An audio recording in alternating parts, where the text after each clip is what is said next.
immigration, sandali lang, kung sila po ay, dahil pinag-initan nyo, dahil mayabang kayo dyan, bakit isasama nyo immigration?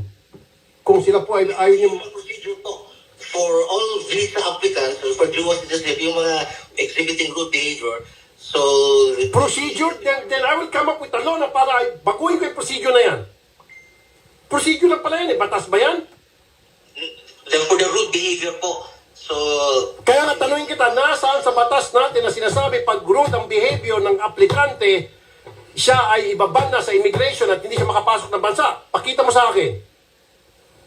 It's the DFA circular po, it's done all over the world. Kaya nga, circular lang yan, sir eh. Circular lang yan eh.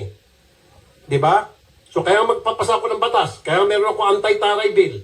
Tama-tama to. Na kayo mga katulad ninyo, magtaray-taray. Habang kayo po ay nagtatrabaho at may pupunta mga kababayan natin, nagkipagtansak, sibak kayo. Punyeta kayo. Sige, ako iban mo.